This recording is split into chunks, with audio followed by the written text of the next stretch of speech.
everybody. I'm Cassidy, one of your Indianapolis Colts cheerleaders, and you're watching the Believe in Colts podcast. What's going on, Colts Nation? I'm Lawrence Owen, back with you with Jerraud Powers and Rodney McLeod as we go over the Indianapolis Colts and the Tennessee Titans and the bigger news to many Colts fans that happened yesterday during the press conference with Frank Reich. But first, we're going to talk about the game itself. All right, the Indianapolis Colts, look, they didn't take a butt whooping by any stretch of the imagination. It was a close game for the majority of the second half. The Colts lose 19-10 in Tennessee.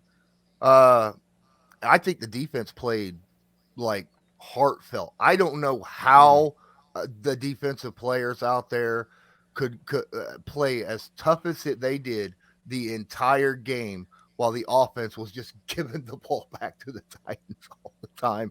But hey, Jerraud, what's your initial thoughts about this game? I'm with you. I think the defense is playing well.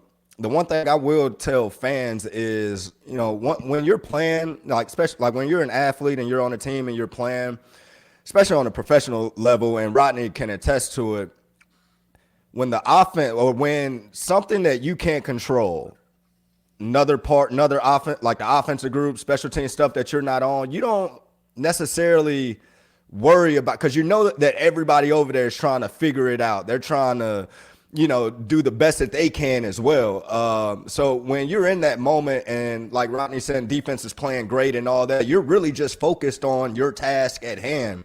You're not sitting there saying, oh, the offense need to do this or the offense need to do that, because in real time, it's so many adjustments and so many things that's going on in a game to where you're trying to iron out every possible mistake or situation you can on the sideline, and then when it's your time to go back on the field, you just go back on the field and focus on what you got to focus on. So defensively, and Rodney, you could tell me if I'm wrong, I'm pretty sure when the season started or before every game, when it comes to total yards as far as a goal for a defense, the goal is like 299. You want to be under 300 yards total, you know, as far as giving up to an offense. And then when you look at the Titans game and you look at the stats, I'm a stat guy, Rodney. I always go back to the facts, and then you review the film and you can come up with a good thing. And you look at the stats, you give up only 254 yards in an NFL game.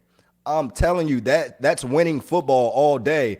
But this is how it can get kind of misconstrued. And Rodney will tell you, if we give up touchdowns in the red zone and only give up 260 yards total, we played awful. Because at the end of the day, I would rather give up 500 yards total and only field goals every time they get in the red zone, rather than not give up any, and every time they get in the red zone, they score. So to see that the defense is playing, I guess, total football from top bottom, from the back end all the way down to the guys in the trenches that's stopping the run, it's complimentary football at the end of the day, and you can win with that. So with our offensive struggles and all that, the fact that we've been in these games the last few weeks has been because of the defense.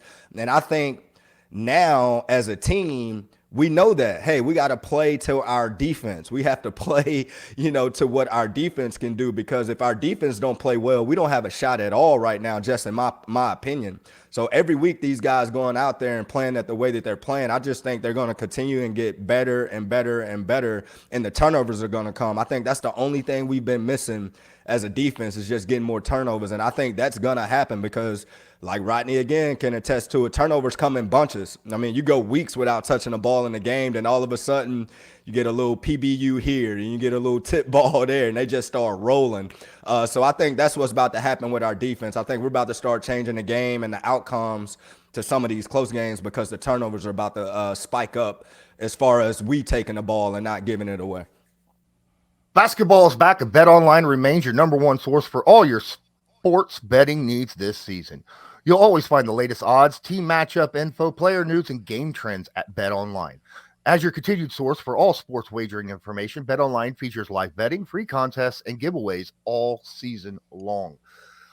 Always the fastest and easiest way to bet on all your favorite sports and events, whether that's NFL, NBA, NHL, MMA, tennis, boxing, even golf. Head to betonline.ag to join and receive your 50% welcome bonus with your first deposit. Make sure to use that promo code BELIEVE, that's BLEAV, to receive your rewards. Bet online, where the game starts. No, based on the game, from a defense perspective, I felt like we played well, and Jerraud, you just spoke about it. You look at the total yards, but then you match it up with total points allowed, and that was one thing going into this game that we said that we needed to improve on. In particular, is our red zone defense.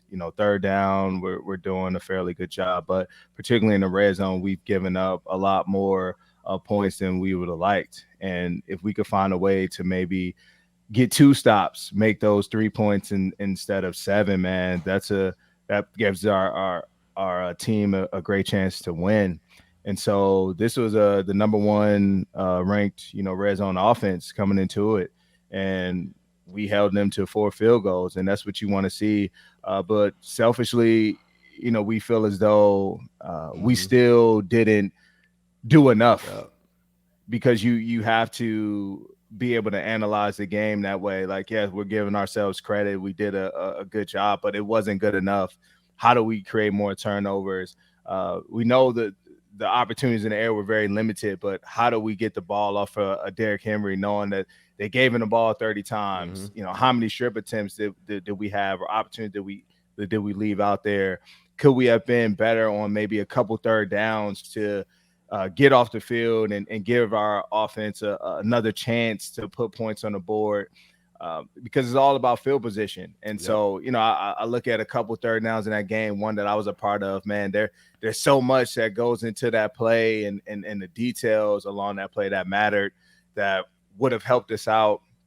And then, man, Hooper just making an amazing play. It's just, you just got to credit. It's like there's no way. When I got it off, I'm like, there's no way he makes that catch. But just the way the football guys worked that Sunday, man. But at the end of the day, for us, we have to continue to hold teams to these low scoring games, be effective on third down, be effective in the red zone, and more importantly, create more turnovers. And we're going to need more of that this upcoming Sunday. So we were able to come away with 1, but we know what they did. They put points up on their side of the ball, and they were able to be up, I think, +2 on us in the turnover difference. First off, you did a fantastic job on Sunday. I watched that game probably 5 times since it happened. And what I liked about that, you're right, that Austin Hooper kid, how in the world did he pull that?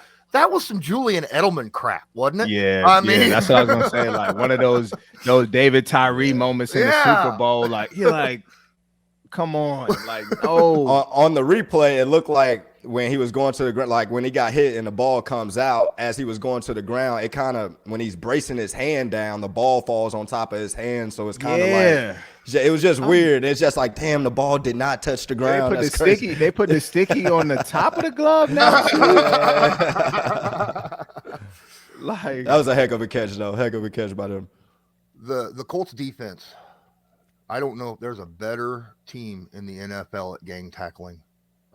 This Colts defense swarms to the football, and you guys do such a great job of getting to the football as a team. I remember watching one play where Derrick Henry was running up the gut. He had a guy on his ankle, a guy on his left, a guy on his right, and you jumped on his back because that was the only space left, right? And I'm like, what? That's the mentality that I love seeing in a defense that I'm rooting for sure. Thank you for watching Jerraud Powers and I here on Believe in Colts, part of the Believe Podcast Network. Don't forget to smash that like button, hit subscribe if you're not subscribed, and tag that notification bell so that you're notified next time we upload a video or go live. And don't forget, you can hit that little red share button, help us out a lot with exposure and getting our stuff out to more fans. Now, let's get back to the video. What are we talking about when it comes to Derrick Henry, as a matter of fact? Because Henry's averaging 150 yards a game against the Indianapolis Colts, and that's rough. And it's been happening year after year. He's been doing it. I think this is what the fifth straight game that he inside of a 5 game stretch now, he is averaging 150 yards a game. And to me, that's we got to find a way to stop that.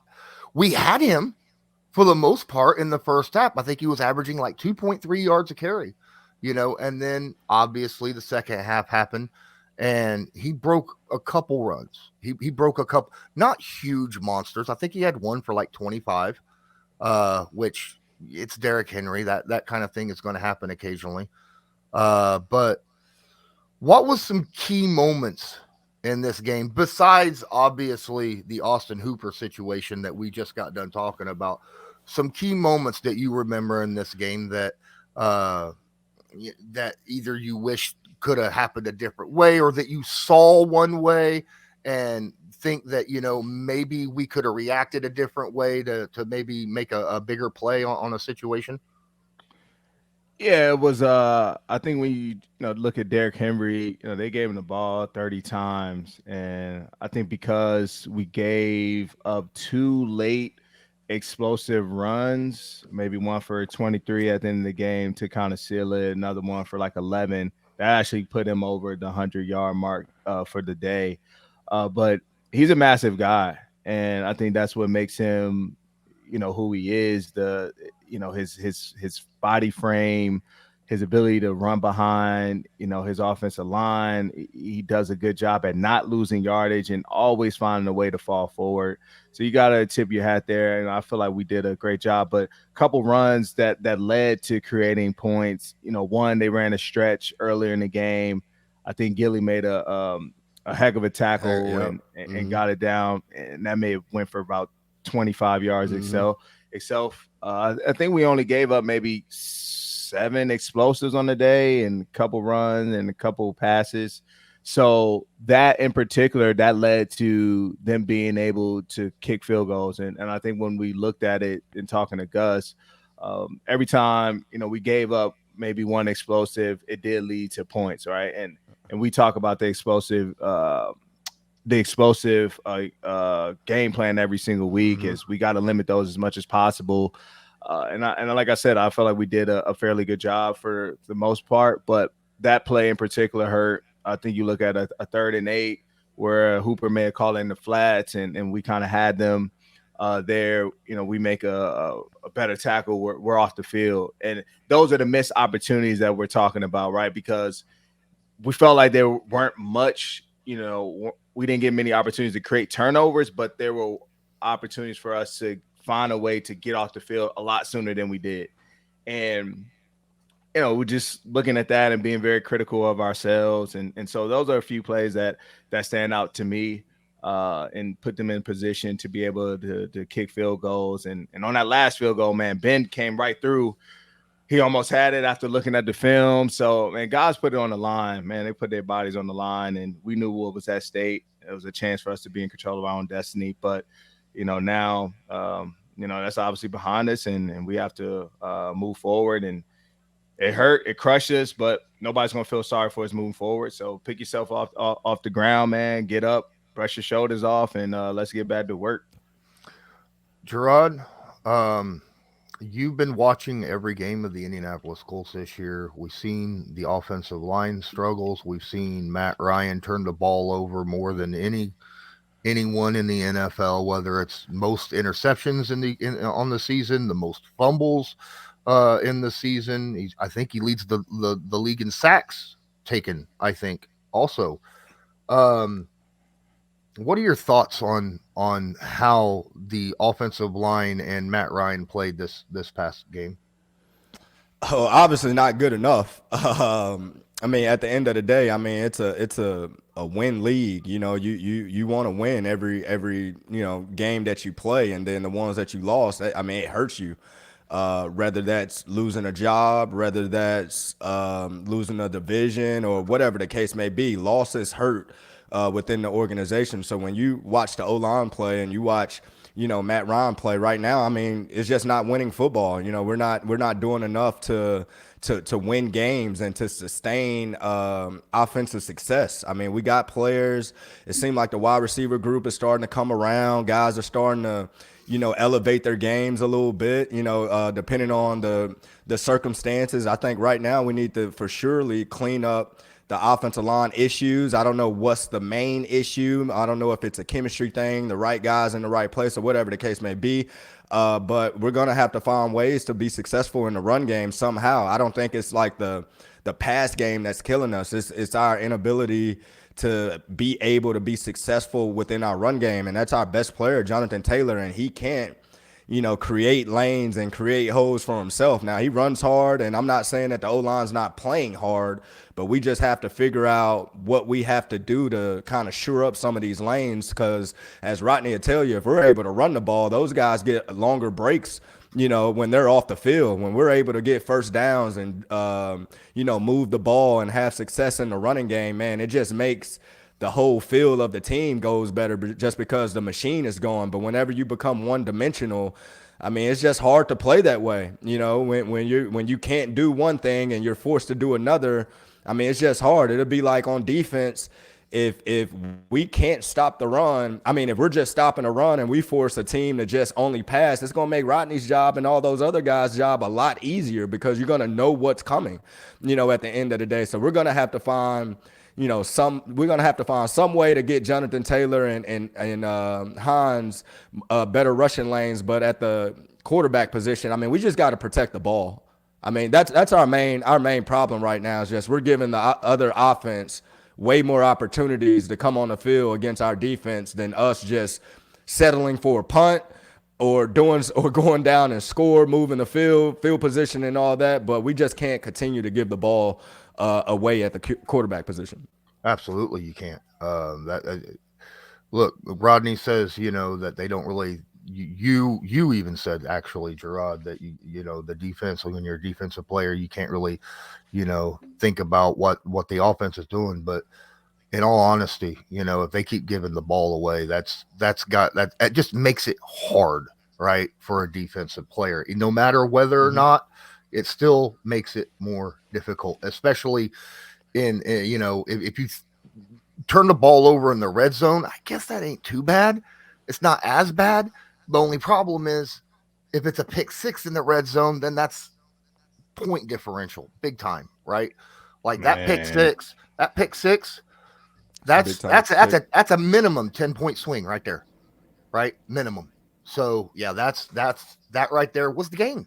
So, I mean, obviously you can look at a lot of plays and say, well, if this didn't happen or this didn't happen or this didn't happen, but that one specific play was a guarantee. If it did not happen, we probably win this game.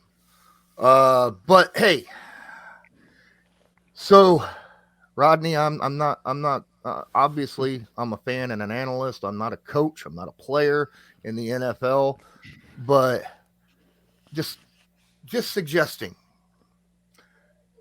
next time the Indianapolis Colts have to face the Tennessee Titans and Derrick Henry, I say take Grover Stewart, Big Grove, off the defense and put him on scout team running back. All right. I'm sure he'd be all for it. He'd be like, I get to carry the football. That'd be, might be a little rough on the defensive guys, though. Yeah. Shout out. My fault. I was about to say, I think we would have, like Rodney said, if we didn't give up a couple of them big ones at the end, I think, man, we do, good job versus Derrick Henry. It's just sometimes if you jump out of a gap, it's not like that, he's running over everybody and we can't tackle him. It's when he hits that gap clean. That's when he causes the most damage or whatnot. So Derrick does a good job in just pounding you. And as soon as you make a mistake, he capitalizes off it. He's probably one of the best running backs in the league, and just being patient enough until letting the defense make a mistake and him hitting the hole. Because, I mean, Rodney will tell you at safety, if Derrick Henry's coming at you full speed and he's untouched through the B gap, I mean, your chances of making that tackle in open field is slim to none. Yeah, man. I'm telling you. It's a shout out to my dog JB for getting them down at the end of the game too, because I don't know how he did it. He grabbed everything. He grabbed glove, forearm, then down to the ankles. But that just shows you like the pride that we have, you know what I'm saying, as a defense, man, and the mentality that we had all the entire game from start to finish. That, you know, regardless if one breaks, we're gonna get him down. But you know, let's not allow him to get in the end zone. Let's not do that. Absolutely. Well, Rodney, I know that you got to leave, so I appreciate it. Yes, that man Chris John, he a legend too. I had a pleasure of going against him a couple times. Made a couple of nice little tackles on him. But when you was in Philly, when I was at Rams. Yeah. That's right. Let's say it's been a minute it's been a minute. I'm about to say I played with Chris in Arizona. That's my guy. Good dude. Good dude. Yep. Yeah. Oh yeah. There he is. Yeah, we played. That's all. I came to Philly. That is true. My guy. Much respect. Yo. My guy. What's good? What's up? Chilling. I'm gonna go ahead and get on out of here, man. Much respect, Chris. Legend, man. Believe that. Yeah. All right. As we saw Rodney McLeod leave, we bring in a very special guest, former running back for the Tennessee Titans, the great CJ2K, Chris Johnson. Thanks for joining the show, man. What's happening, man? Thanks for having me, man. My God, man, we gotta give him his flowers a little bit more. Now I played against him, so I already know the impact he had, especially on a lot of running backs today. It's a lot of Chris Johnsons in the league today, so I want to make sure we give you your flowers, man, Mr. 2K himself. No doubt. Absolutely. And played together, and we played together. Yeah, and we played together. AZ, my guy. Yeah. Absolutely. Chris, just in case some people out here don't know where to find you, you can take a moment and tell people where they might be able to, you know, stuff that's going on in your life and where they can find you on social media. Yeah, my Instagram is Chris Johnson 28. So Chris Johnson TWO8. My Twitter is Chris Johnson 28. Everything that I got going on and all that stuff is on my Instagram, my Twitter. You can find me there, whatever you need. Awesome. Well, my first question for you, going into this game, what'd you think of the game overall, the Titans and Colts, this past game? Well, I think as Titans, I think we kind of got back to our formula, where we're gonna play defense, we're gonna run the ball. Derrick Henry had 30 carries, 128 yards. So I think we kind of got back to the old Titan way of playing football, and I think that's our formula, and I think that's how we're gonna win games. Ryan Tannehill only threw the ball 20 times, so that's pretty much our formula. And you know, it was a low-scoring game, and it worked our way. Man, talking about Derrick Henry a little bit, I just want to hear your thoughts about him and the success he's had in the career, because I'm going to go on record and saying this. Him coming out of Alabama, I didn't think that his game was going to be as good as it was. I'm not saying I didn't think he was going to be good, but I didn't think that, you know, his running style was going to adjust well in the league, because I thought he was just a power back. But you see the speed that he can do, and then obviously the type of back that you were. Compare y'all a little bit, but talk about the success Derrick has had since he's been with the Titans. Oh man, Derrick, he's been doing a phenomenal job, man. Like just being able to be that big of a guy and still have that home run ability. Like, you know, a guy like that, you continue to hand him the ball off. By the time you get the third or fourth quarter, man, them guys don't want to keep hitting Derrick. You know what I'm saying? Like I know that they say in the thing he's probably 230, man. He got to be at least 250, 260. You know what I'm saying? They don't want to continue to hit him, man. And like just like me and his game, is kind of like we both are those type of guys where you just got to continue to hand the ball off, continue to hand it, because eventually that long one gonna come. You're gonna break the horse's back, and that long one gonna come. And just like me, I don't think I really seen Derrick break out and somebody come and run him down. Like he got sneaky speed. It's crazy. Yeah. So the Titans have had their problems with injuries over the last few years, and yet Mike Vrabel somehow finds a way to get this team ready week in and week out.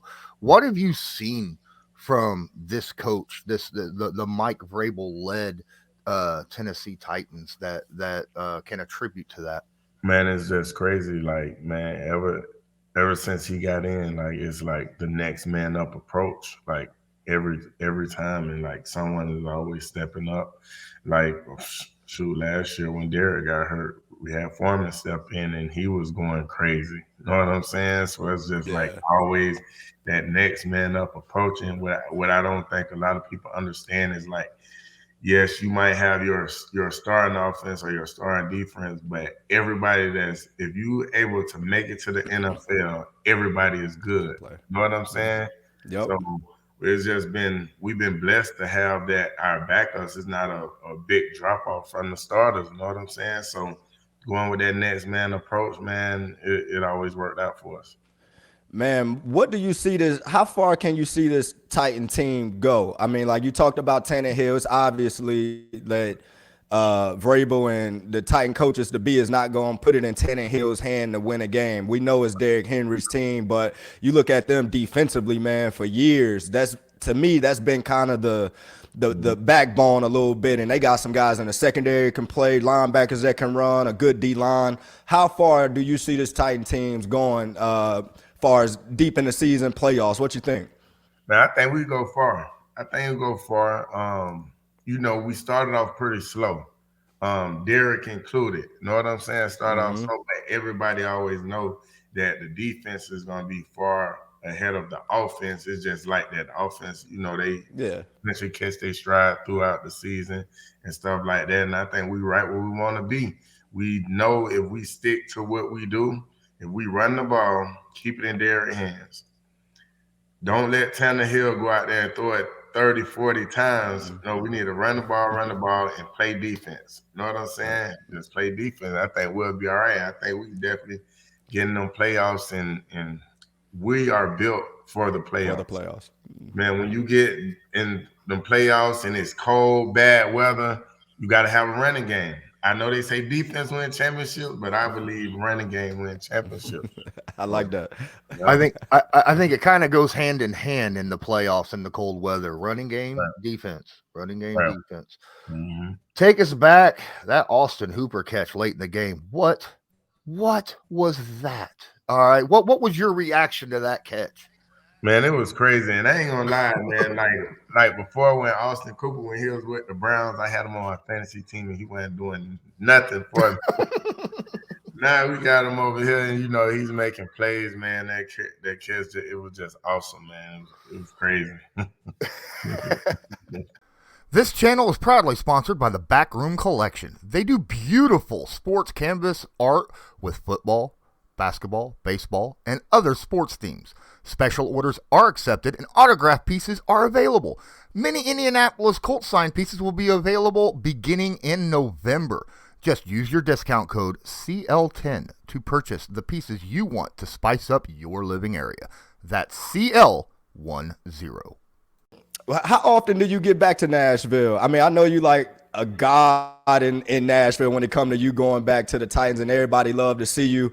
I know culturally you kind of changed the perspective of a lot of people too, because I know your story and we talked about it, how certain teams wanted you to change your image, cut your dread, like try to do all this type of stuff, and you stayed true to yourself. And like I said, you look in the league now, I mean, you see a lot of Chris Johnsons in the league, and just speak on your impact in the NFL and a little bit about your story on how you stayed true to yourself. Okay, yeah, so shoot, I go back all the time, man. Like, I love that place. That place, they made my dream come true. Even my brothers, they live up there now. Like, I'm back in Florida, they still live in Nashville. They didn't leave. So, I go back all the time. Me and Miss Amy, we got a great relationship. So I always go back to the game, and I go to the suite and watch the game with her or whatever. It's just a great place, man. The culture, man, the city, all of that is lovely, man. And like, I just feel like that whole city, like they embrace me. You know what I'm saying? Coming in, they want you to change your image sometime and do this, take your gold teeth out, or do this or whatever like that. And they just accepted me how I was. Like, none of the coaches, none of those ever came to me and was like, do this or do that for the Titans or whatever like that. So it was just for me to be able to come in and be myself and do all that. Like, it was just even better. But that still come with, like, you got to be doing your thing on the field for them to accept you how you is. So, and I was lucky enough That's to true. come in ground running, like, from my first year, like 1,300 yards as a rookie, and just keep it going from there. Awesome. That is awesome. So, let's see, who are you playing next week? The Titans. Ooh, I know you just came off a bye, which is amazing. Now Vrabel just extended his all-time record after a bye to 5-0, if I remember correctly, right? I mean, talk about that. Talk about how good Vrabel is after a bye. That's crazy. Man, it's crazy, man. Like, anytime you be hurting for a bye, you be waiting for, especially when you got a lot of guys injured and hurt. We need to get to a bye week, reset ourselves, get everybody back healthy, and make adjustments. Because everybody go into the season saying, okay, we're gonna do this, our plans is to do this. And then when you get a chance to get that bye week, it's time for the players and the coaches to sit back and be like, okay, well, this is not working how we thought it was gonna work. So we gotta go in this direction. I do this, you know what I'm saying? And he's been a guy that been able to come in there and make adjustments. We know in this league, everybody is good. Everybody got good coaches, good coaching, but it's all about adjustments. So if you can't make the right adjustments, then it ain't gonna be good for you. And he's been able to make those adjustments, and he's been doing great. All right, my last question I got for you, my guy. I'm gonna put you on the spot too. I gotta put you on the spot. You can't name Derrick Henry top 3 running backs in the league right now. Your opinion? My opinion, I gotta go Nick Chubb, and it's not in any order, but I'm going my 3 right now. Nick Chubb, Dalvin Cook, and JT, man. JT. Okay. All right. Well, I'm going to change it up. I want to hear your guys' best run defenses in the NFL right now, top 3. My top 3, both of you. I'll go first. My top 3. I know Chris probably don't even watch defense like that. He's so used to having that ball. My top 3 run defense. Obviously, I'm gonna go. Ooh, it's tough, man. It's changing in the league too, because I wanted to put Tampa up there, but they ain't been playing as well as they need to lately. I'm gonna say Philly. I'm gonna say obviously the Colts. Statistically, Colts been playing the run good all year. It's just whenever they play Derrick Henry, we have an issue. So I have the Colts up there, and then I'm gonna say Baltimore, man. And even though they haven't been playing defensively like of old, just knowing how them guys go about their business and the thought process in that system, it's still tough to run the ball on a good Baltimore defense. So I'm gonna go with them 3. Right. I'm gonna go with Dallas. Dallas been playing some good defense. They've been playing some pretty good defense. He took like you say, Baltimore. I like them, and I gotta go with Buffalo. I gotta go Buffalo. Yeah, they're playing some good defense over there, and the match with their offense, they're gonna be. Man, I kind of like them as a Super Bowl, going to the Super Bowl. Yeah, they look good. They look good in every phase too. Yeah, they look good. Yeah, last year after the Rams got Stafford, I called the Rams to win the Super Bowl, and as soon as Buffalo went and got Von Miller, I was like, well, the Bills are going to win the Super Bowl, and that's looking that way. So, hey, man, I really appreciate you coming on and joining us, just kind of reminiscing a little bit of between two former players, two former teammates, man. That's awesome. We don't get to have that a whole lot when, know. But, hey, I appreciate it. Again, let people know where they can find you on social media, and tell them a little bit about what is that? Smash and Dash, right? Yeah, Smash and Dash. So yeah, now you know we got the Smash and Dash podcast. Me and Lindell White, my old teammate at Tennessee. Man, you know, we have been thinking about doing it for a while, and you know, we always going back and forth on certain topics and stuff like that. And sure, the only thing we was missing was the cameras recording it. So it ain't been a hard transition. It's been pretty much easy, like, you know, coming up with topics and just talking about it because we already do it or whatever like that. So, yeah, we got that Smash and Dash. You can find that Instagram page, Smash and Dash Podcast. I'm Chris Johnson, 28 TWO8 on Instagram. You can find all my stuff there. Hey, tell Lindell, man, tell him he good in front of that camera, man, that personality, that outspoken personality. Next time y'all go, tell them the 04 Auburn Tigers would have beat them in the national championship if they played. So yeah, bring that up. Tell them to bring that up. Tell them they didn't want to see Auburn in 04. Oh, definitely. I got him. Appreciate you, bro. Thank you, bro. Thank you. This has been Believe in Colts, brought to you by Bet Online, and as usual, go Colts. Do you believe?